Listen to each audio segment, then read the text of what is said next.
नमस्कार दोस्तों, मैं आपका अपने चैनल विद्या गुरु में स्वागत करता हूं। इस वीडियो में आपके लिए नेशनल करंट अफेयर, जो भी हमारे टॉपिक से रिलेटेड करंट अफेयर बने हैं उनको हम यहां पर सारी डिटेल से पढ़ने वाले हैं। चाहे वो नेशनल करंट अफेयर हो गया या फिर इंटरनेशनल बैंकिंग से, अवार्ड, स्टेट से रिलेटेड, रैंक और रिपोर्ट से रिलेटेड, ये सारे क्वेश्चन हम यहाँ पर करने वाले हैं और सारे क्वेश्चंस की यहाँ पर हम डिटेल जानते हुए चलेंगे। अगर आप इस चैनल पर पहली बार आए हो तो आपसे अनुरोध है, चैनल को सब्सक्राइब कर लीजिएगा। वीडियो अच्छी लगे तो वीडियो लाइक करके ज़रूर जाइएगा।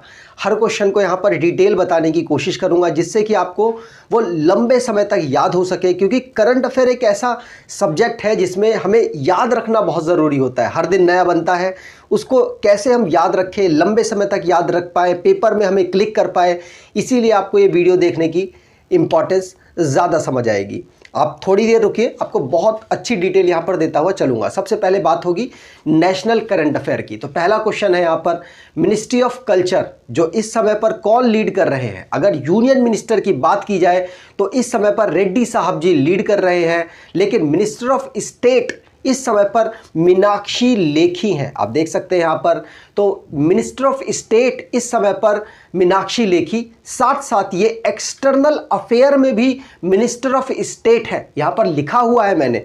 तो दो जगह पर ये मिनिस्टर ऑफ स्टेट है मीनाक्षी लेखी। उन्होंने टेम्पल 300 वेबसाइट को लॉन्च किया है। इसमें होगा क्या? इसमें आपको पता होगा हमारे ज्योतिर्लिंग है और साथ साथ 4 धाम हैं। उन 4 धामों में जो भी पूजा की प्रक्रिया होती है, आप घर बैठे बैठे उसके दर्शन कर सकते हैं इस वेबसाइट का यूज़ करके।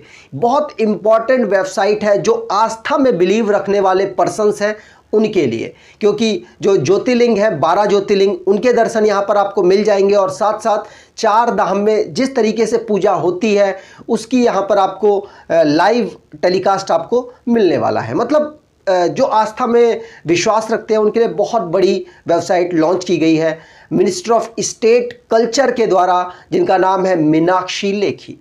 आगे बात करें, अगला क्वेश्चन है RPF, railway police force, railway protection force. आपको जगह जगह अलग अलग इसकी फुल फॉर्म मिल जाएगी। तो रेलवे प्रोटेक्शन फोर्स जो कि रेलवे में सुरक्षा का काम करती है। रेलवे पुलिस फोर्स की बात की जाए तो इन्होंने तरह तरह की स्कीम्स लॉन्च की हैं जिससे कि रेलवे में जो सुरक्षा है उसको पुख्ता किया जा सके। उसी के तर्ज पर पहली है ऑपरेशन उपलब्ध, मतलब पहली नहीं, मतलब एक इनकी स्कीम है, स्कीम जिसके अंतर्गत ऑपरेशन उपलब्ध के अंतर्गत ये क्या करने वाले हैं, इसमें ये करेंगे, जो दलाल होते हैं ना, नॉर्मली टिकट ब्लैक करते हैं, उनको ये पकड़ेंगे और उनका लाइसेंस कैंसिल करेंगे, जिससे कि रेलवे की जो सुविधाएं वो मतलब उपलब्ध करा रहे हैं लोगों को। जैसे कि आप किसी कैफ़े में जाएं, वहाँ पर रेलवे की टिकटें आपको ब्लैक में मिल जाती हैं। क्यों मिल जाती हैं?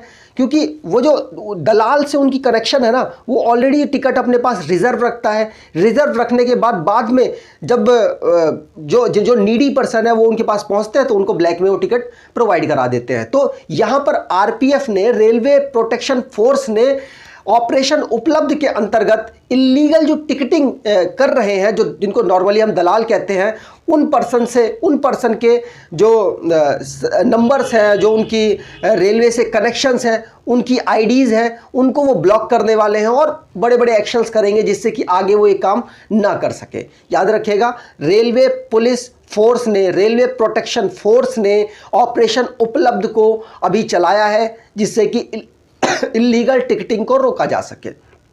आगे बात करते हैं, अगला क्वेश्चन है अनुराग ठाकुर जी, जो इस समय पर हमारे ब्रॉडकास्ट के और साथ साथ खेल से संबंधित मिनिस्टर हैं।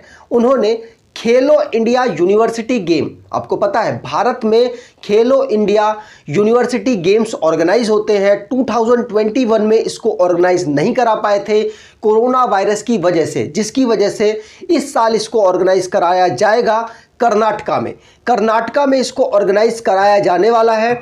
वहाँ के लिए किन्होंने अनुराग ठाकुर जी ने जर्सी और जो मस्केट है, लोगो है, वो लॉन्च कर दिया है और साथ साथ एंथम भी लॉन्च किया है। खेलो इंडिया यूनिवर्सिटी गेम जो कि 2021 में कराया जाना था, 2022 में इसको कर्नाटका में ऑर्गेनाइज कराया जाएगा। 24 अप्रैल से लेकर 3 मई तक ठीक, चलिए आगे बात करें। अगला क्वेश्चन है कैबिनेट अप्रूव्स, हमारी जो कैबिनेट है, यूनियन कैबिनेट मतलब लोकसभा और राज्यसभा, उन्होंने 3% का जो अलाउंस है, डियरनेस अलाउंस और डियरनेस रिलीफ, इसको बढ़ा दिया है, जिससे कि जो गवर्नमेंट नौकरी करने वाले पर्सन्स हैं उनकी और जो पेंशनधारी हैं उनको 3% ज़्यादा पैसा मिलने वाला है। पहले 31% था, अब 34% है। आपको बता दूं, ऐसे क्वेश्चंस रिसेंटली में एग्रीकल्चर का एग्जाम हुआ था, वहां पर आपसे पूछे गए हैं, इसीलिए इन क्वेश्चंस को मैंने यहां पर डाला है। तो अभी रिसेंटली में 3% डियरनेस अलाउंस और डियरनेस रिलीफ को बढ़ाया गया है। याद रखिएगा 34% अब ये हो चुका है। आगे बात करें। अगला क्वेश्चन है एनवी रमन्ना, जो कि इस समय पर हमारे चीफ जस्टिस ऑफ इंडिया हैं। नीचे इनकी तस्वीर भी है, मैं अपनी तस्वीर यहाँ से हटा देता हूँ, उसके बाद आप देख लीजिए। यहाँ पर देखिए, तो एनवी रमन्ना साहब ने फास्टर नाम का एक सॉफ्टवेयर लॉन्च किया है। इस सॉफ्टवेयर के अंतर्गत क्या होगा, मैं आपको बता दूं कि एक जगह से दूसरी जगह रिकॉर्ड को भेजना है, तो आप इस सॉफ्टवेयर का यूज करके सेंड कर सकते हैं और सिक्योरली सेंड कर सकते हैं। इसकी फुल फॉर्म आप जानिए, फिर आप समझ जाएंगे। फास्टर की फुल फॉर्म है fast and secured transmission of electronic device. तो जो भी हमारे डेटा है इलेक्ट्रॉनिक डिवाइसेस से का यूज करके हम फास्टली मैसेज को सेंड कर सकते हैं। डॉक्यूमेंट है या फिर कोई और चीज है, स्टे ऑर्डर है, ये सारी चीजों को आसानी से हम एक जगह से, एक डिपार्टमेंट से दूसरे डिपार्टमेंट में सेंड कर सकते हैं फास्टर का यूज करके, जो कि हमारे chief justice of India NV Ramana साहब ने इसको लॉन्च किया है। याद रखिएगा, इंपॉर्टेंट है क्योंकि इंपॉर्टेंट पर्सन के द्वारा इसको लॉन्च किया गया है। आगे बात करें। अगला क्वेश्चन है पीयूष गोयल जी, जो हमारे इस समय पर इंडस्ट्री वाले मिनिस्टर हैं, इनके द्वारा डिफेंस एक्सपो जो दुबई में चल रहा है, वहां पर इंडिया की ज्वेलरी एक्सपोजिशन सेंटर बिल्डिंग को इनॉग्रेट इन्होंने किया है। इसमें क्या होगा, जो भी ज्वेलरी का एक्सपोर्ट है वो भारत से दूसरे देश में पहुंचाया जा सके, उससे पहले उसका प्रचार प्रसार करना होगा, उसको दिखाना होगा कि देखो कितना बेहतर हम काम यहां पर कर रहे हैं। तो इसके लिए इन्होंने इस डिफेंस एक्सपो का सहारा लिया है और वहां पर अपनी इंडियन ज्वेलरी एक्सपोजिशन सेंटर को इस्टेब्लिश किया और वहां पर प्रमोट किया जाएगा भारत की जो ज्वेलरी है उसको, जिससे भारत से एक्सपोर्ट ज्वेलरी का बढ़ सके।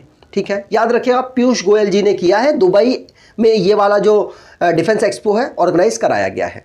आगे बात करें। अगला क्वेश्चन है museum of all prime minister, मतलब जितने भी हमारे प्राइम मिनिस्टर क्रम में रहे हैं उनकी जो अचीवमेंट्स रही हैं डेट के साथ लिखी जाएंगी। कहां पर एक म्यूजियम बनाया जा रहा है दिल्ली में, वहां पर इसको बनाया जाएगा और वहां पर ही सारी जो इंफॉर्मेशन है किसी भी प्रधानमंत्री जिन्होंने जो अचीवमेंट्स की हैं डेट वाइज उसको यहां पर लिखा जाएगा। यहां पर बात कर ले बस पहले प्राइम मिनिस्टर को छोड़कर, क्योंकि पहले प्राइम मिनिस्टर हैं उनकी ऑलमोस्ट काफ़ी ज़्यादा मतलब जो इंफॉर्मेशन है वो आपको जगह जगह से मिल जाएगी। तो पहले जो प्रधानमंत्री हैं उनकी इंफॉर्मेशन को छोड़कर बाकी सारे प्राइम मिनिस्टर की यहाँ पर डिटेल में आपको मिल जाएंगी। ये जो लॉन्चिंग है वो हमारे नरेंद्र मोदी साहब जी के द्वारा की जाएगी। आगे बात करें। अगला क्वेश्चन, अब जो क्वेश्चन आएंगे वो इंटरनेशनल करंट अफेयर से होने वाले हैं, तो इंटरनेशनली जो भी करंट अफेयर बने हैं उनको रिवाइज करेंगे। क्या क्वेश्चन है, वर्ल्ड की बिगेस्ट इलेक्ट्रिक क्रूज शिप को चाइना के द्वारा डेवलप कर लिया गया। चाइना कहीं ना कहीं प्रोग्रेशन करता रहता है, मतलब प्रोग्रेस अपने आप को करता रहता है, चाहे कुछ भी हो दुनिया में, कुछ भी होता रहे उसको अपनी प्रोग्रेशन से मतलब है। प्रोग्रेसिव बहुत ज़्यादा नेचर का है चाइना, और चाइना ने ही इलेक्ट्रिक क्रूज शिप जो कि दुनिया की बिगेस्ट है उसको लॉन्च कर दिया है। याद रखिएगा चाइना की कैपिटल बीजिंग है, रेनमिनबी इसकी करेंसी है, प्रेसिडेंट इसके शी जिनपिंग है। आपको बता दूं अगर 3-4 दिन के अंदर इसका एक कोई करंट अफेयर ना बने तो ऐसा हुआ नहीं है। मैं जब से पढ़ा रहा हूं जब से चाइना हमेशा चर्चित में रहता है। चाइना की बात करें तो भारत के साथ ये एक बॉर्डर बनाता है जिसको मैकमोहन लाइन कहा जाता है। याद रखिएगा इंपॉर्टेंट है। भारत के 5 स्टेट, वैसे तो 4 स्टेट और 1 union territory, total 5 total 5 state और यूनियन टेरिटरी के साथ ये अपनी बाउंड्री टच करता है। लद्दाख, हिमाचल प्रदेश, उत्तराखंड, ये 3 हो गए, इधर सिक्किम और अरुणाचल प्रदेश, इन 5 के साथ ये बाउंड्री को टच कर रहा होता है। याद रखिएगा, इंपॉर्टेंट है और अपडेटेड इंफॉर्मेशन है। अगले क्वेश्चन की बात करें तो अगला विक्टर ऑर्बन जो कि प्राइम मिनिस्टर बने हैं हंगरी के। इनकी तस्वीर अगर आप देखना चाहें तो नीचे इनकी तस्वीर है, ये देख सकते हैं। ये 4th टाइम प्राइम मिनिस्टर बने हैं हंगरी के, और हंगरी में इन्होंने काफ़ी अच्छी, मतलब 4 टाइम होता है ना कि हारने वाली सिचुएशन भी आ सकती है, लेकिन हारने वाली नहीं, काफ़ी बेहतरीन मतलब जीत इन्होंने दर्ज की है। काफ़ी मतलब पॉपुलर नेता है अपने यहाँ के। और आपको बता दूँ हंगरी की कैपिटल इस समय पर बुडापेस्ट है। फॉरेंट यहाँ की करेंसी है। याद रखिएगा, इंपॉर्टेंट क्वेश्चन है। अगले क्वेश्चन की बात करें तो UNHRC इसका रिसेंटली में ये कब डेवलप किया गया पूछा गया, और बहुत क्लोज डिटेल दी गई। मतलब 15 मार्च को 2006 को, 20 नवंबर 2006 को, इस तरीके से क्वेश्चन पूछा गया। तो आपको याद रखना है 15 मार्च 2006 को इसको फॉर्म किया गया, और इंफॉर्मेशन ये आई है ने यहाँ पर इन्होंने क्लाइमेट एक्सपर्ट को अपॉइंट किया है। कौन है बताता हूं, डॉक्टर इयान फ्राई इनका नाम है, और इनको क्लाइमेट एक्सपर्ट मतलब क्लाइमेट के बारे में काफ़ी इंफॉर्मेशन, काफ़ी नॉलेज जानते हैं। लोगों को अवेयरनेस फैलाना है, किस तरीके से काम करेंगे, ये सारी चीज़ें इनके अब अंतर्गत होंगी। किसमें? UNHRC में। UNHRC की फुल फॉर्म है United nation human right council. इसका हेडक्वार्टर जिनेवा में है, और इस समय इसके प्रेसिडेंट हैं फ्रेडिको विलेजेस, और इसको फाउंड किया गया था 15 मार्च 2006 को। याद रखिएगा, इंपॉर्टेंट क्वेश्चन ये भी आपके लिए बन गया है। और अगला क्वेश्चन और ज़्यादा इंपॉर्टेंट है, क्योंकि फेडएक्स ने भारत के जन्मे पर्सन को CEO के पद पर अपॉइंट किया है। भारत के जो पर्सन से अगर किसी बड़ी कंपनी में अपॉइंट होते हैं तो आपके लिए मोस्ट इंपॉर्टेंट हो जाते हैं। फेडएक्स ने अपॉइंट किया है राज सुब्रमण्यम को CEO के पद पर। राज सुब्रमण्यम, याद रखिएगा, फेडएक्स के द्वारा अपॉइंट किए गए अपनी कंपनी में CEO के पद पर ये अब काम करने वाले हैं। और फेडएक्स को फाउंड किया गया था 1971 में। याद रखिएगा, इंपॉर्टेंट क्वेश्चन है। अगले क्वेश्चन की बात करें तो अब स्टेट रिलेटेड जो भी स्टेट में करंट अफेयर बने हैं उनकी हम यहां पर चर्चाएं करने वाले हैं। जैसे कि पहला क्वेश्चन है, आंध्र प्रदेश ने एक ऑटो स्टैंड बनाया है जिसको सी ऑटो के नाम से रखा गया है। अब ये इंपॉर्टेंट क्यों हो जाता है? क्योंकि ये जो ऐसा मतलब स्टैंड है जहां पर महिलाओं के ऑटो को पार्किंग दी जाएगी। याद रखिएगा, सी ऑटो मतलब पिंक कलर का इसको रखा गया है, जिसमें महिला अगर जो ऑटो चलाती हैं वो आके यहाँ पर अपने ऑटो को पार्क कर सकती हैं। तो इस तरीके का जो स्टैंड बना है दुनिया, मतलब दुनिया तो नहीं, मतलब भारत में ऐसा पहला है, इसलिए आपके लिए इंपॉर्टेंट है। याद रखिएगा, और महिलाओं के लिए बहुत अलग अलग फील्ड में अलग अलग काम किए जा रहे हैं, उसी में से ये भी एक काम किया है आंध्र प्रदेश ने, और इसको लॉन्च किया है जो आंध्र प्रदेश के चीफ मिनिस्टर हैं उनके द्वारा। आंध्र प्रदेश के chief minister YS Jaganmohan Reddy साहब हैं, और गवर्नर विश्वभूषण हरिचंदन है। यहाँ की जो कैपिटल है वो अमरावती है। याद रखिएगा, रिसेंटली में 3 थी, लेकिन अब कहा जा रहा है कि 3 नहीं रखेंगे, 2 को हम अबॉलिश कर देंगे। मतलब जो पहले विशाखापट्टनम और कुन्नूर भी बनाई गई थी ना कैपिटल, अब उसको कह दिया गया कि हम सिर्फ अमरावती ही रखने वाले हैं। ठीक है, तो अमरावती इनकी कैपिटल है, याद रखना है। अगले क्वेश्चन की बात करें तो हरियाणा से एक न्यूज़ आई है, क्या आई है कि मुख्यमंत्री बागवानी बीमा योजना को ये लॉन्च करेंगे, जिसमें जो गाजर, मूली और टमाटर, इस तरीके की जो फसल लोग करते हैं हरियाणा में, उनको सिक्योरिटी प्रोवाइड कराई जाएगी। मान लीजिए अगर उनका कुछ डैमेज हो जाता है तो उनको जो बीमा का पैसा टाइम पर पहुंचाया जाए, जिससे कि अगले वेदर के लिए वो तैयार हो सके। कोई दिक्कत हो जाए, मान लीजिए बहुत ज़्यादा, जिसके लिए बहुत कम पानी चाहिए, बहुत ज़्यादा पानी हो जाए तो उसमें भी उनका नुकसान हो जाता है, तो उन सब को डिटेक्ट किया जाएगा, और जो भी उनको राहत पहुंचाई जा सकती है वो इस स्कीम के अंतर्गत पहुंचाई जाएगी। प्लस उनको इस स्कीम के अंतर्गत नए जो चीज़ें हैं वो भी प्रोवाइड कराई जाएंगी। जैसे कि मान लीजिए टमाटर उनको करना है, टमाटर के लिए वो नए जो किस्म है वो भी इसमें प्रोवाइड कराने की योजना रखी गई है हरियाणा गवर्नमेंट ने। याद रखेगा, इसमें बागवानी को मेनली प्रमोट किया जाएगा अपने स्टेट में। बात हुई है हरियाणा की, तो हरियाणा की इस समय पर कैपिटल, वैसे तो इस समय पर क्या पहले भी चंडीगढ़ ही है, और गवर्नर बंडारू दत्तात्रेय है, और चीफ मिनिस्टर मनोहर लाल खट्टर है। याद रखिएगा, मोस्ट इंपॉर्टेंट ये जो करंट अफेयर है ये बता रहा हूं, और साथ साथ जो एग्रीकल्चर मिनिस्टर हैं उनके द्वारा, वैसे नॉर्मली क्या होता है हरियाणा की जो भी स्कीम निकलती है मनोहर लाल खट्टर जी आते हैं और लॉन्च करके चले जाते हैं, लेकिन यहां पे इस स्कीम को लॉन्च किया है वहां के एग्रीकल्चर मिनिस्टर जेपी दलाल के द्वारा। आगे बात करें, अगला क्वेश्चन, महाराष्ट्र की जो जेलों में रह रहे कैदी हैं उनको बेनिफिट दिया जा रहा है। क्या बेनिफिट दिया जा रहा है? उनको पर्सनल लोन प्रोवाइड कराया जाएगा। पर्सनल लोन प्रोवाइड करा के उनको मतलब ऐसा नहीं फ्री में कि भाई हाँ लोन ले लो और कुछ नहीं, लोन में 7% का इंटरेस्ट लगाया जाएगा, और वहाँ की जो महाराष्ट्र की स्टेट कॉरपोरेशन बैंक है उनके द्वारा ये लोन प्रोवाइड कराया जाएगा। 50,000 तक एक प्रिजनर मतलब एक कैदी ले सकता है। ठीक है, यहां पर बात की गई है महाराष्ट्र की, तो महाराष्ट्र की कैपिटल मुंबई है, गवर्नर भगत सिंह कोश्यारी हैं और चीफ मिनिस्टर उद्धव ठाकरे हैं जो कि शिवसेना से बिलोंग करते हैं, आपको ध्यान रखना है। आगे बात करें, अगला क्वेश्चन, स्कीम आई है government of Karnataka. Government of Karnataka ने विनाया समरस्या इनिशिएटिव को लॉन्च किया है जिसमें पब्लिक अवेयरनेस, पब्लिक कैंपेन किया जाएगा जिससे कि जो कास्ट सिस्टम है उसको थोड़ा सा ख़त्म किया जा सके। जैसे बहुत सारी कास्ट सिस्टम है, कई जगह दलित को मारा जाता है कि ये मत करो वैसा ना करो, तो ये सारी चीज़ों की अवेयरनेस फैलाई जाएगी। और इस इनिशिएटिव को कर्नाटका में थोड़ा अभी ज़्यादा भी हुआ है, अभी मुस्लिम के खिलाफ हिजाब के ऊपर हुआ, उसके बाद फिर और दूसरी चीज़ें हुई, तो ये जो चीज़ें हैं इसको नेगलेक्ट करने के लिए जो कर्नाटका की जो गवर्नमेंट है उसके द्वारा इस स्कीम को लॉन्च किया गया, इस इनिशिएटिव को लॉन्च किया गया और इसको लॉन्च करने के दिन चुना गया है। जो BR अम्बेडकर जी है उनका बर्थडे पड़ता है 14 अप्रैल को, तो उसी दिन इसको लॉन्च किया जाएगा और अलग अलग पंचायत में लोगों को ट्रेन किया जाएगा और वो अपने यहाँ पर अवेयरनेस फैलाने का काम करेंगे कि जो कास्ट सिस्टम है उसको ज़्यादा बढ़ावा ना दें, मतलब ठीक है चलने दें नॉर्मल, भारत एक है, सब लोग एक हैं, एक साथ आगे बढ़ें, एक साथ आगे काम करें। इस तरीके से जो इनिशिएटिव है इसको लॉन्च किया गया है, नाम याद रखेगा विनाया समरस्या इनिशिएटिव इसका नाम रखा गया है। आगे बात करें, अगला क्वेश्चन, जो अगले क्वेश्चंस होंगे वो अवार्ड से रिलेटेड होने वाले हैं। बहुत सारे अवार्ड इस समय दिए भी गए, जैसे ग्रैमी अवार्ड दिया गया, जो पहला क्वेश्चन यही आ गया आपके लिए, और भी बहुत सारे अवार्ड्स हैं, आपको वो सारी चीज़ें यहाँ पर बताएंगे। जैसे ग्रैमी अवार्ड है, ग्रैमी अवार्ड रिसेंटली में दिया गया, 64 नंबर का ये अवार्ड है और जो गाने संगीत की क्षेत्र में, जो म्यूज़िक के क्षेत्र में काफ़ी बड़ा अवार्ड माना जाता है। ये ग्रैमी अवार्ड की बात करें तो इसको स्टार्ट किया गया था 1959 में, याद रखिएगा, यहाँ पर नीचे लिख रखा है, मैं इसको हटा के आपको दिखा भी देता हूँ। 1959 में ग्रैमी अवार्ड को स्टार्ट किया गया था और इस बार किसको किसको क्या क्या अवार्ड्स दिए गए, सारे तो इंपॉर्टेंट नहीं है, बहुत सारे अवार्ड दिए गए लेकिन सारे इंपॉर्टेंट नहीं है, कुछ अवार्ड इंपॉर्टेंट है उनकी हम यहाँ पर चर्चा करेंगे।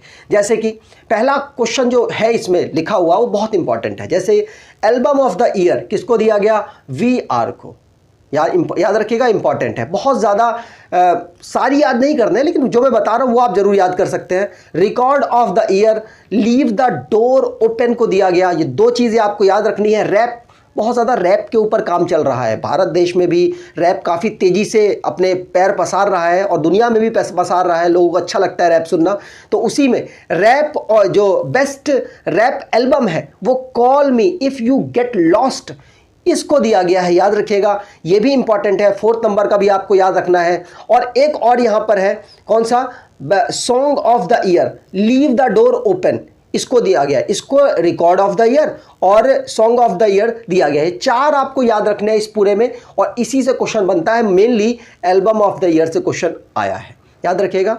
आगे बात करते हैं, अगला क्वेश्चन है मीराबाई चानू। मीराबाई चानू सिल्वर मेडलिस्ट हैं, टोक्यो ओलंपिक में भारत के लिए पहला मेडल इन्होंने जिताया था, जापान में जो हुआ था टोक्यो ओलंपिक में, वहां पर सिल्वर मेडल, पहला मेडल हमारे लिए कौन सा था, silver medal. Mirabai Chanu weight lifting करती हैं, वेट लिफ्टिंग में इन्होंने भारत को पहला सिल्वर मेडल जिताया और मणिपुर से ये बिलोंग करती हैं।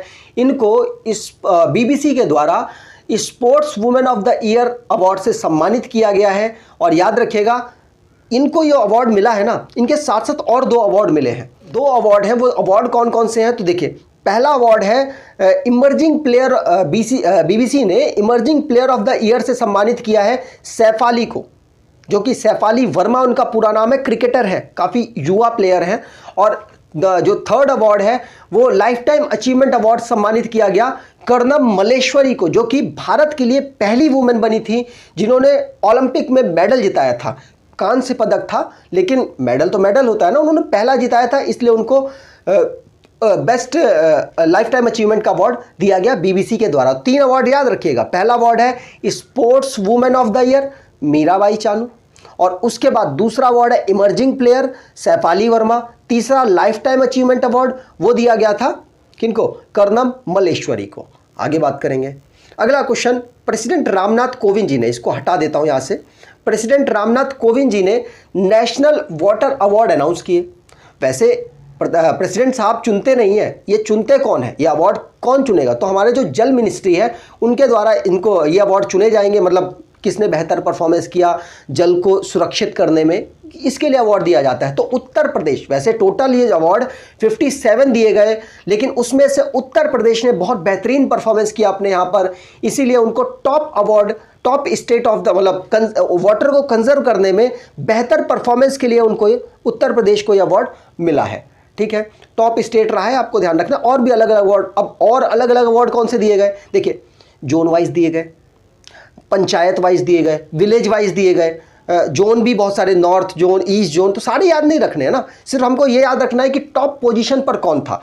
टॉप पोजीशन पर परफॉर्मेंस करने में उत्तर प्रदेश यहाँ पर सारे स्टेट के कंपेयर में टॉप कर गया है, तो बस ये याद रखना है। टोटल 57 अवार्ड दिए गए, रामनाथ कोविंद जी के द्वारा दिया गया। इन अवार्ड को अनाउंस करते हैं जल शक्ति मिनिस्ट्री के द्वारा, और बस इतनी बात हमको याद रखनी है। और कौन जल शक्ति मिनिस्ट्री संभाल रहे हैं? गजेंद्र शेखावत। कौन?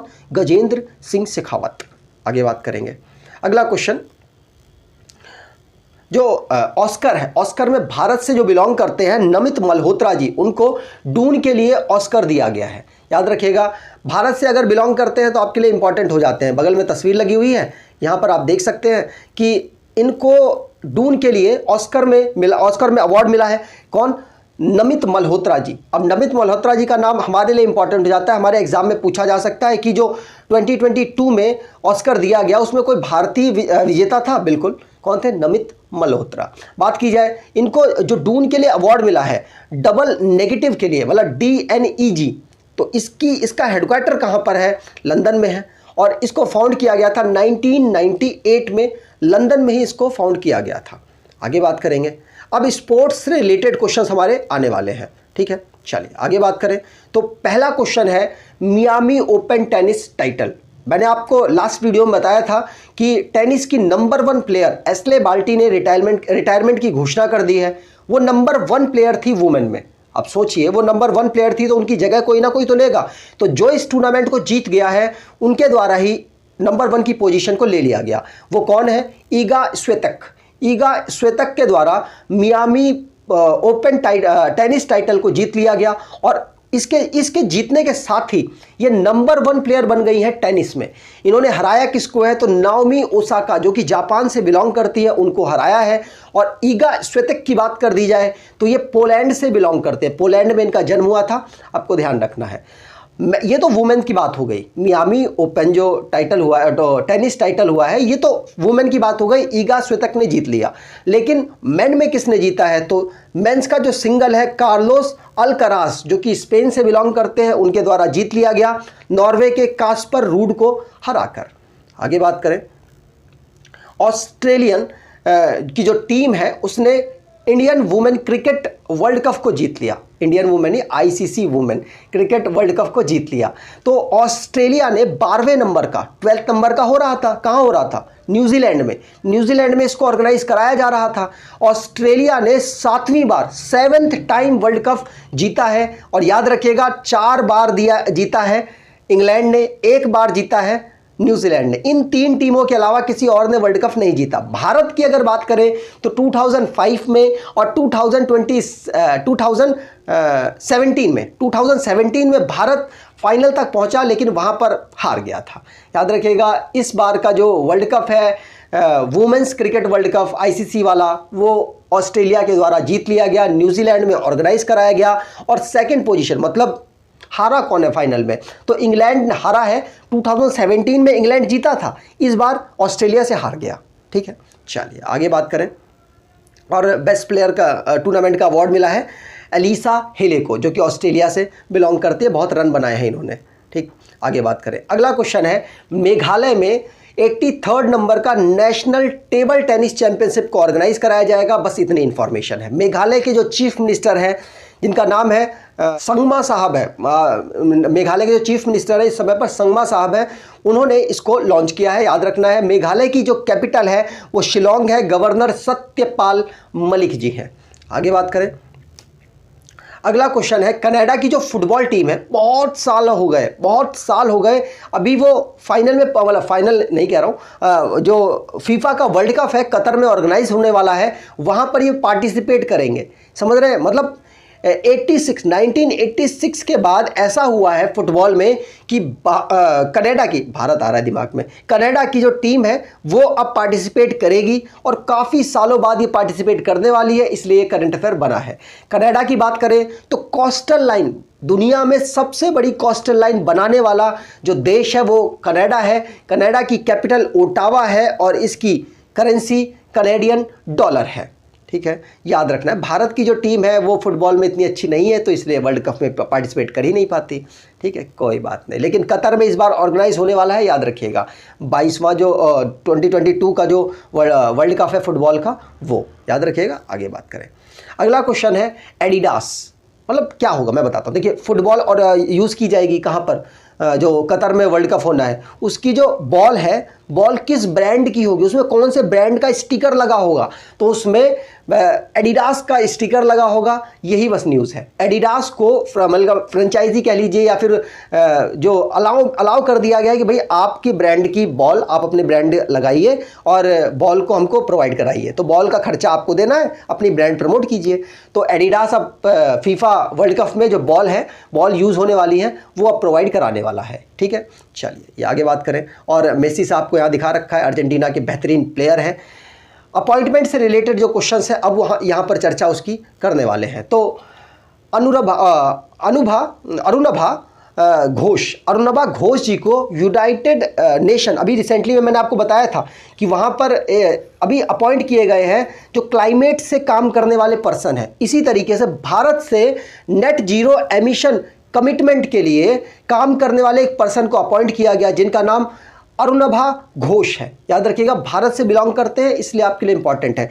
अलग अलग तरीके से सोचेंगे कि किस तरीके से हम अपने एनवायरनमेंट को बचाएं, वाटर को बचाएं, एनर्जी को कंजर्व करें, मतलब एफिशिएंट करें, जिससे कि ज़्यादा खर्चा ना हो एनर्जी को प्रोड्यूस करने में, और बहुत सारी चीज़ें ये करने में मदद करेंगे। एक्सपर्ट की टीम में ये शामिल हुए हैं। आगे बात करें, अगला क्वेश्चन है फार्म इजी। बहुत ज़्यादा इनके आप ऐड देखते होंगे, बहुत सारे छोटे छोटे जो कलाकार हैं, मतलब छोटे क्या, काफ़ी बड़े कलाकार हैं, लेकिन ज़्यादा टीवी पर नहीं दिखते हैं तो हमको छोटे लगते हैं, तो वो लोग इनको प्रमोट कर रहे हैं। लेकिन अब बहुत बड़े कलाकार आमिर खान जी अब इसको प्रमोट करने वाले हैं। याद रखिएगा, फार्म इजी के ब्रांड एम्बेसडर के रूप में आमिर खान जी को अपॉइंट किया गया है और अब ये आपको प्रमोट करते हुए दिख रहे होंगे। आगे बात करें, अगला क्वेश्चन है विकास कुमार, नीचे फोटो बगल में है मेरे, दिख रही है। हाँ, विकास कुमार जी मैनेजिंग डायरेक्टर चुने गए हैं दिल्ली मेट्रो रेल कॉरपोरेशन के, डीएमआरसी के। डीएमआरसी का जो ग्रोथ है बहुत तगड़ा हुआ है। 2002 यहाँ पे लिखा हुआ है, 14 दिसंबर 2002 से इसको ओपन किया गया था। काम तो पहले से चल रहा था, लेकिन ओपन इसको 2002 में किया गया। जो शाहदरा है, शाहदरा से लेकर जो 30 हज़ारी है वहाँ तक इसको ट्रायल किया गया था। और सबसे पहली जो मेट्रो दुनिया कह रहा हूँ, दुनिया में अगर बात की जाए तो ब्रिटेन में आई थी, और अगर भारत में बात की जाए तो कोलकाता में पहली मेट्रो आई। लेकिन कोलकाता में जो डेवलपमेंट है मेट्रो का वो इतना ज़्यादा बेहतर नहीं हुआ, लेकिन दिल्ली में जो मेट्रो का डेवलपमेंट है बहुत तगड़ा किया गया, और अब इसके मैनेजिंग डायरेक्टर विकास कुमार जी बन गए हैं। श्रीधरन जी का इसमें बहुत इंपॉर्टेंट रोल माना जाता है, इनको मेट्रो मैन के नाम से भी जाना जाता है। डीएमआरसी 2002 में ओपन की गई थी, ये भी बात आपको ध्यान रखनी है। आगे बात करें तो अगला क्वेश्चन है, इंडिया से बिलोंग करती हैं अपराजिता शर्मा को आईटीयू में एक प्रेस्टिजियस पोजीशन में अपॉइंट किया गया। मतलब ये कि 1 साल तक तो काम करेंगी वाइस चेयरमैन के पद पर, लेकिन उसके बाद अगला साल जब आएगा तो उसके बाद वो चेयरमैन बन जाएंगी। इस तरीके से उनको अपॉइंटमेंट मिला है। कहाँ मिला है? तो इंटरनेशनल टेलीकम्युनिकेशन यूनियन की जो काउंसिल स्टैंडिंग कमेटी है वहाँ पर इनको वाइस चेयरमैन के पद पर अपॉइंट किया गया है। ठीक है, वाइस चेयरमैन के पद पर अभी अपॉइंट किया गया है, लेकिन 22-23 में तो वाइस चेयरमैन रहेंगी, लेकिन उसके बाद ये चेयरमैन के पद पर अपग्रेड हो जाएंगी। इस तरीके से इनको अपॉइंटमेंट मिला है। याद रखिएगा, इंडिया की अपराजिता शर्मा है। ठीक, यहां पर बात हुई है इंटरनेशनल टेलीकम्युनिकेशन यूनियन, तो इसका हेडक्वार्टर जिनेवा स्विट्जरलैंड में है। इसको फाउंड किया गया था 1865 में और होलिंग जाओ इसके इस समय पर सेक्रेटरी जनरल हैं। आगे बात करें, अगला क्वेश्चन है डॉक्टर एस राजू, जिनको डीजी बनाया गया है जियोलॉजिकल सर्वे ऑफ इंडिया की। यहां पर आप इनकी तस्वीर भी देख सकते हैं, ये इनकी साइड में तस्वीर लगी है। डीजी है ये जियोलॉजिकल सर्वे ऑफ इंडिया के, डॉक्टर एस राजू इनका नाम है। ये आरएस घरखाल की जगह लेने वाले हैं। ठीक, चलिए, और इसका जो जियोलॉजिकल सर्वे ऑफ इंडिया, इसका हेडक्वार्टर कोलकाता में है, आपको ये बात ध्यान रखनी है।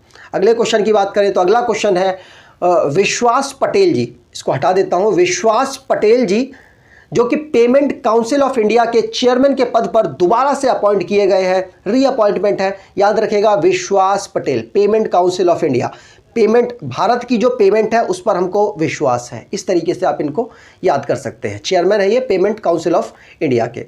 अगले क्वेश्चन की बात करें तो गिलबर्ट होंगबो को डीजी बनाया गया है इंटरनेशनल लेबर ऑर्गेनाइजेशन में। इंटरनेशनल लेबर ऑर्गेनाइजेशन को फाउंड किया गया था 1919 में, और ये जो लेबर है, लेबर की जो पूरा सिस्टम है उसको कंट्रोल करने में मदद करता है। इन्होंने ही कोशिश कर करके 8 घंटे जो काम होता है लेबरों का उसको सेट किया। नहीं तो पहले तो 8 या 12-12 घंटे काम होता था। तो लेबर के लिए, लेबर के उत्थान के लिए काम करने वाली ये ऑर्गेनाइजेशन है, और इसका हेडक्वार्टर जिनेवा स्विट्जरलैंड में है। ये किसकी जगह लेंगे? गिलबर्ट होंगबो किसकी जगह लेने वाले हैं? गाय राइडर की ये जगह लेने वाले हैं, जो कि यूनाइटेड किंगडम से बिलोंग करते थे। और इनकी बात की जाए तो ये टोगो से बिलोंग करते हैं। कहाँ से? टोगो से। आगे बात करें, अगला क्वेश्चन है हेमंता बिश्वा शर्मा, जो कि असम के इस समय पर चीफ मिनिस्टर के पद पर काम कर रहे हैं, और इनको री इलेक्ट किया गया है president of badminton association of India. तो भारत के जो बैडमिंटन एसोसिएशन है उसमें प्रेसिडेंट के पद पर हेमंता बिश्वा शर्मा पहले भी काम कर रहे थे, अभी दोबारा से इनको रीअपॉइंट कर दिया गया है। असम के ये चीफ मिनिस्टर के पद पर भी काम कर रहे हैं। यहाँ पर बात की जाए बैडमिंटन एसोसिएशन ऑफ इंडिया की, तो 1934 में इसको फाउंड किया गया। हेडक्वार्टर इसका नई दिल्ली है। आगे बात करें, अगला क्वेश्चन है शशि सिन्हा जी को चेयरमैन बनाया गया है broadcast audience research council India का। शशि सिन्हा जी को याद रखिएगा, शशि सिन्हा जी इनका नाम है। और ब्रॉडकास्ट ऑडियंस रिसर्च काउंसिल की बात करें तो 2010 में इनको फाउंड किया गया। मुंबई इसका हेडक्वार्टर है, आप यहाँ देख सकते हैं। और नकुल इस समय पर इसके सीईओ के पद पर काम कर रहे हैं, नकुल चोपड़ा। आगे बात करें, अगला क्वेश्चन, अगला अपॉइंटमेंट रेणु सिंह का हुआ है। Renu Singh ji forest research institute में डायरेक्टर के पद पर काम करने वाली हैं। और ये जो फॉरेस्ट रिसर्च इंस्टीट्यूट है ये देहरादून में इसका हेडक्वार्टर है, मतलब देहरादून में लोकेटेड है। और रेणु सिंह जी एएस रावत की जगह लेने वाली हैं।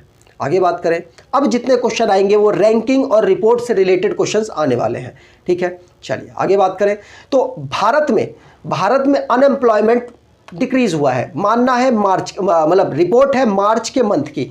तो पहले फरवरी में 8.1% का जो अनएम्प्लॉयमेंट वो था, और अब डिक्रीज होकर 7.6% का हुआ है। काफ़ी डिक्रीमेंट हो गया। तो यहाँ पर आपको ध्यान रखना है, भारत की जो डेटा है वो मार्च के मंथ में आया है, 7.6 का अनएम्प्लॉयमेंट हुआ है अभी, और पहले के मुकाबले फरवरी के मंथ के अकॉर्डिंग इसको डिक्रीज कर दिया गया है, मतलब परफॉर्मेंस थोड़ा सा बेहतर किया है, ये मानना है, अच्छी बात है। अगला क्वेश्चन है यूपी में भारत का ऐसा स्टेट बन गया है जो कि सबसे ज़्यादा वेजिटेबल्स को प्रोड्यूस कर रहा है। इसने जगह ली है, किसकी जगह ली है? इसने वेस्ट बंगाल की जगह ली है। पिछले साल वेस्ट बंगाल इस पर टॉप पर था, किसमें? वेजिटेबल प्रोडक्शन में।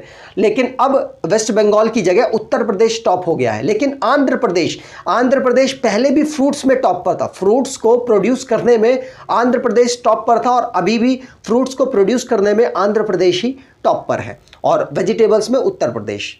आगे बात करें तो विराट कोहली को डफ and फेल्प celebrity brand valuation report में टॉप पोजीशन पर माना गया है। मतलब जब ये ब्रांडिंग करते हैं तो बहुत सारा पैसा लेते हैं, बहुत सारा इन पे खर्च होता है, तो इनकी जो मार्केट वैल्यू है वो बहुत हाई है बाकी सब स्टार्स के कंपेयर में भारत के। तो विराट कोहली यहाँ पर टॉप पोजीशन पर है और यहाँ पर आप देख सकते हैं दूसरे पोजीशन पर रणवीर सिंह और उसके बाद लास्ट 10th रैंक जो है वो ऋतिक रोशन को मिली है। आलिया भट्ट की यहाँ पर 4th रैंक है, अक्षय कुमार 3rd रैंक पर है। आगे बात करें, हुरून ने एक रिपोर्ट जारी की, हुरून ग्लोबल की एक रिपोर्ट आई है, अंडर 40 ईयर से जो कम एज वाले हैं और सेल्फ मेड बिलियनियर्स 2022 में भारत की रैंक है 4th। मतलब 40 साल से कम वाले कितने बिलियनियर्स हैं, तो भारत में उनकी पॉपुलेशन के अकॉर्डिंग 4 है। याद रखिएगा, भारत यहाँ पर 4 पोजीशन पर, यूएस यहाँ पर टॉप पोजीशन पर है। और दुनिया के अंडर 40 में मेटा के जो इस समय पर फाउंडर हैं मार्क जुकरबर्ग, वो टॉप पोजीशन पर है। ठीक है, अंडर 40 और बिलियनियर्स में बहुत पैसा। तो यूएस यहाँ पर टॉप पर, दूसरे पर चाइना, यूके और इंडिया का नंबर 4th आता है। याद रखिएगा, पूछा जाता है आपसे। अगले क्वेश्चन, अब जो क्वेश्चन होंगे वो डिफेंस और डिफेंस रिलेटेड क्वेश्चंस बने हैं। यहाँ पर बात करें 20 नंबर का, इंडिया और फ्रांस ने बायलेटरल नेवल एक्सरसाइज की है और वरुण जिसका नाम है, वरुण 2022 इसका नाम है। वरुण 2022 आपसे पूछा जा सकता है कि ये किसकी एक्सरसाइज है, तो भारत और फ्रांस की नेवी की एक्सरसाइज है। इसको ऑर्गेनाइज कराया जाएगा कहाँ पर, अरेबिक सी में इसको ऑर्गेनाइज 30 मार्च से लेकर 3 अप्रैल तक इसको ऑर्गेनाइज कराया जाएगा। ठीक है, चलिए आगे बात करें। अगला क्वेश्चन है, इंडियन एयरफोर्स ने 60 साल सेलिब्रेट किए हैं किसके, चेतक हेलीकॉप्टर है उसके 60 साल हो चुके। भारत ने उसको, भारत की जो एयरफोर्स है उसने उस अचीवमेंट को सेलिब्रेट किया है। न्यूज़ बनी है, आपको ध्यान रखना है। राजनाथ सिंह जी भी यहाँ पर पहुँचे थे और उन्होंने भी एंजॉय किया यहाँ पर। याद रखिएगा, भारत की जो एयरफोर्स है उसको 8 अक्टूबर 1932 को फाउंड किया गया था। विवेक राम चौधरी जी इस समय पर इसके चीफ एयर मार्शल हैं और हेडक्वार्टर नई दिल्ली में है। और इसके इस समय पर 7 कमांड हैं, मतलब 7 जो कमांड होते हैं ना, नॉर्थ के, साउथ के, सेंटर के, ये कमांड ऐसे 7 हैं इनके। ठीक, चलिए आगे बात करें। अगला क्वेश्चन है, भारत में एक आर्मी है, थल सेना है। थल सेना में मनोज मुकुंद नरावने साहब काम कर रहे थे चीफ के पद पर, मतलब हेड के पद पर बैठे हुए थे, आर्मी चीफ थे वो। लेकिन उनकी जगह जो लेफ्टिनेंट चीफ है, मतलब वो रिटायरमेंट का टाइम आ गया, तो अनाउंस कर दिया गया है मनोज पांडे जी अब अगले हमारी जो इंडियन आर्मी है उसके चीफ बन गए हैं। तो याद रखिएगा, मनोज पांडे जी अगले चीफ के पद पर काम करेंगे। मनोज मुकुंद नरावने जी की इन्होंने जगह ली है। इनकी आप तस्वीर देखना चाहें तो आप यहां पर देख सकते हैं, दिख गई। चलिए आगे बात करेंगे। अगला क्वेश्चन है, यूएस और फिलीपींस ने बालीकाटन 2022 एक्सरसाइज को ऑर्गेनाइज कराया और ये दुनिया की अभी तक माना जा रहा है कि काफी लार्जेस्ट एक्सरसाइज हुई है अभी तक की। तो बालीकाटन याद रखिएगा, इसमें भारत नहीं है, कहीं क्वेश्चन आ जाए भारत लगा के आ जाए, नहीं। यूएस और फिलीपींस के द्वारा इसको ऑर्गेनाइज कराया गया, चाइना के पास इसको ऑर्गेनाइज कराया गया है, जिससे कि थोड़ा सा शक्ति प्रदर्शन भी किया जा सके। यहाँ पर बात हुई है, मतलब ताइवान के पास किया गया है तो पास में है। यहाँ पर फिलीपींस की बात हुई है, तो फिलीपींस की कैपिटल मनीला है और इसकी जो करेंसी फिलीपीन पेसो है और प्रेसिडेंट रोड्रिगो दुतर्ते है। आगे बात करें। अगला क्वेश्चन है, डीआरडीओ ने MRSAM मिसाइल का टेस्ट फायर किया है सक्सेसफुली। MRSAM का फुल फॉर्म क्या है, तो medium range surface to air missile इसकी फुल फॉर्म है। और इसको उड़ीसा की जो कॉस्ट है वहाँ चांदीपुर रेंज में इसको टेस्ट किया गया और सक्सेसफुली टेस्ट कर लिया गया। यहाँ पर बात कर लें, जो ये MRSAM है इसको बनाने में भारत की जो डीआरडीओ है उसके साथ साथ इजराइल की एरोस्पेस इंडस्ट्रीज ने भी मदद की है। यहाँ पर डीआरडीओ की बात हुई है, डीआरडीओ के चेयरमैन के पद पर सतीश रेड्डी साहब काम कर रहे हैं, जी सतीश रेड्डी साहब। और डीआरडीओ का हेडक्वार्टर नई दिल्ली है, इसको इस्टेब्लिश किया गया था 1958 में। आगे बात करें। अब मिसलेनियस क्वेश्चन आएंगे जिनकी हम कोई कैटेगरी नहीं बना सकते, वो क्वेश्चन यहाँ पर आने वाले हैं। तो जैसे सिडबी ने हमारा एमएसएमई सेक्टर है उसका पूरा सिस्टम बेहतर करने के लिए मेघालय के साथ पार्टनरशिप की है। मेघालय यहाँ पर सिडबी के साथ पार्टनरशिप कर गया, जिससे कि उनके यहाँ के जो एमएसएमई सेक्टर है, आपको पता होगा नॉर्थ ईस्ट के जो स्टेट्स हैं ना, वहाँ पर एमएसएमई सेक्टर बहुत तगड़ा है। मतलब लोगों में कलाओं की मतलब अभूतपूर्व, मतलब बहुत ही लेवल है वहाँ पे, बहुत बहुत बढ़िया लेवल करते हैं वो। हाथ से बना हुआ जो सामान है और हाथ से बने हुए उनके छोटे छोटे घर हैं, वो भी बहुत बढ़िया बनाते हैं। तो वहाँ पे जो एमएसएमई सेक्टर है बहुत अच्छा बन सकता है। इसीलिए सिडबी ने मेघालय के साथ पार्टनरशिप की और मेघालय में अब एमएसएमई सेक्टर को प्रमोट किया जाएगा, बेहतर बनाने की कोशिश की जाएगी सिडबी के द्वारा। याद रखिएगा, SIDBI small industries development bank of India, ये इसकी फुल फॉर्म है। और आपको बता दूं एमएसएमई की micro small and medium enterprises इसकी फुल फॉर्म है। सिडबी का हेडक्वार्टर लखनऊ में है, ये भी आपको ध्यान रखना है। एमएसएमई के जो इस समय पर मिनिस्टर है वो राणे साहब हैं। कौन है? राणे साहब, महाराष्ट्र से बिलोंग करते हैं। आगे बात करें, शक्तिकांत दास जी ने, उन्होंने फाउंडेशन स्टोन रखा है लर्निंग एंड डेवलपमेंट सेंटर का, जो कि मतलब आरबीआई के अंतर्गत ही काम करने वाला है, जिसकी फुल फॉर्म आप यहाँ BRBNMMPL है। इसकी फुल फॉर्म मैं आपको बता दूं तो इसकी फुल फॉर्म है भारतीय रिजर्व बैंक नोट मुद्रण प्राइवेट लिमिटेड। इसमें क्या होगा, जैसे नोट को जब हम बनाते हैं तो बहुत सारी डैमेजेस होते हैं, उस डैमेजेस को कम करने के लिए इस ऑर्गेनाइजेशन को बनाया जा रहा है, जो कि शक्तिकांत दास 25वें नंबर के गवर्नर है आरबीआई के, उनके द्वारा लॉन्च किया गया। कहाँ लॉन्च किया गया? तो कर्नाटका की जो जगह है एक मैसूर, वहाँ पर इसको लॉन्च किया गया है। कर्नाटका की जो जगह है मैसूर में इसको लॉन्च किया गया है। आगे बात करें, अगला क्वेश्चन है पीवीआर। आपने सुन भी लिया होगा, ये न्यूज़ तो सुन ली होगी 100%। पीवीआर और INOX, ये लाइव मूवी दिखाने वाला प्लेटफॉर्म है INOX। और पीवीआर तो आप जानते होंगे, ये तो आप थिएटर वगैरह में देख चुके होंगे। तो पीवीआर और INOX का मर्जर हुआ है, पूरा मर्जर नहीं कर दिया इन्होंने, अपने थोड़े थोड़े स्टेक्स को मर्ज किया है, जिससे कि ये मिलकर काम करेंगे। और जो मूवी फिल्म वाला जो सेक्टर है वो थोड़ा सा खराब हो गया है, कोरोना वायरस की वजह से तो बहुत ज़्यादा खराब हो गया है, चौपट हो गया है बिजनेस। उसको पटरी पे लाने के लिए इन लोगों ने हाथ मिला लिया है और अब ये मिलकर काम करने वाले हैं। पीवीआर की बात करें तो ये सिनेमा जगत का एक बहुत बड़ा नाम है। इसको फाउंड किया गया था 1997 में, गुरुग्राम इसका हेडक्वार्टर है और इसको फाउंड किया गया था अजय बिजली के द्वारा। और इस समय पर ये सीईओ के पद पर भी काम कर रहे हैं, अजय बिजली। आगे बात करें तो अगला क्वेश्चन है यमुनोत्सव। यमुनोत्सव में क्या होगा? भारत में यमुना, मतलब भारत नहीं, यहाँ पर दिल्ली में ऑर्गेनाइज कराया गया। तो दिल्ली की जो यमुना है ना, बहुत ज़्यादा पानी उसका ख़राब हो गया है, उसको बेहतर बनाने के लिए एक मतलब कह सकते हैं एक उत्सव सा मनाया गया कि भैया इसमें किस तरीके से हम इसको बेहतर करेंगे, किस तरीके से हम इस पर काम करें कि और बेहतर किया जा सके। काम तो खैर बहुत टाइम से चल रहा है, लेकिन अभी और दिल्ली की जो यमुना है उसका हालत ख़राब है। इसीलिए जो यहाँ की मतलब जो NGOs हैं वो मिलकर एक उत्सव बना रहे हैं। किसके साथ मिलकर?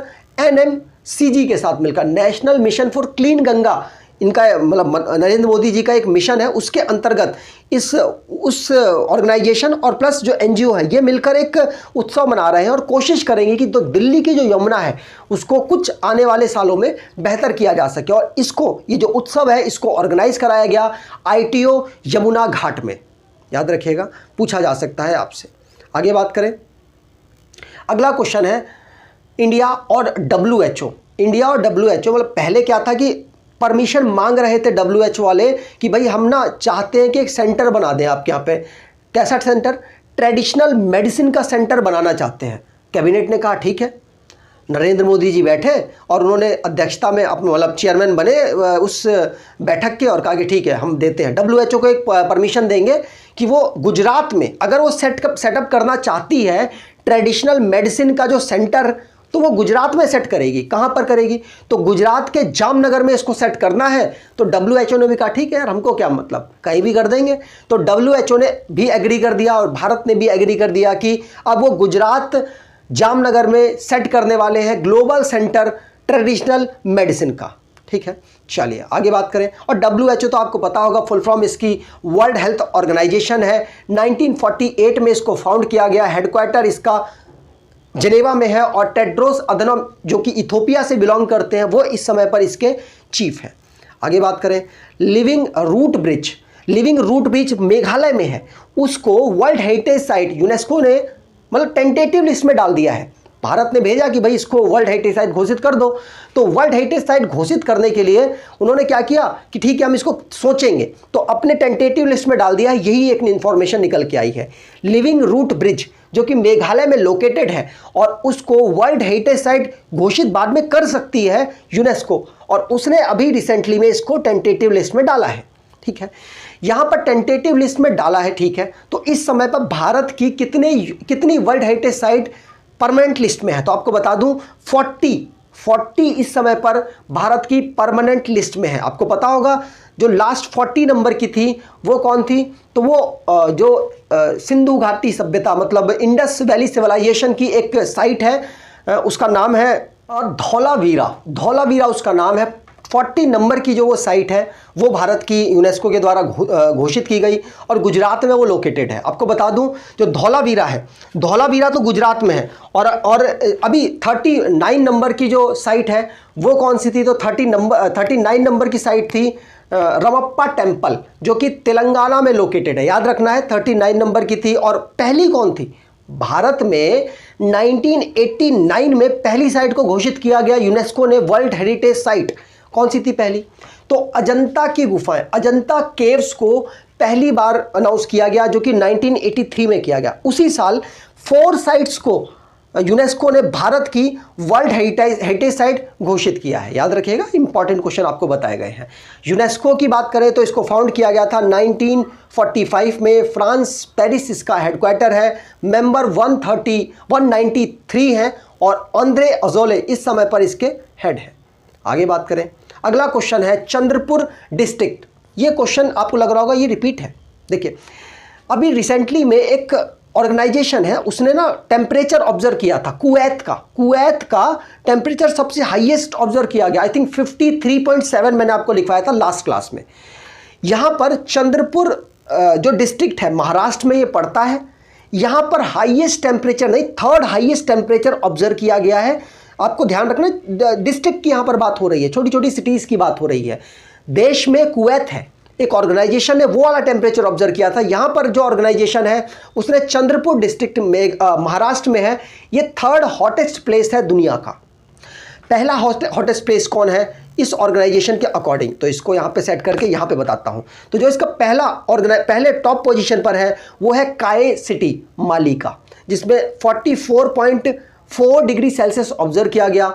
सेगू जो कि माली का है उसमें 2nd हाईएस्ट टेम्परेचर ऑब्जर्व किया गया 43.8%। और साथ साथ चंद्रपुर जो डिस्ट्रिक्ट है यहाँ पर 43.2% ऑब्जर्व किया गया रीजनल मेट्रोलॉजिकल सेंटर के द्वारा।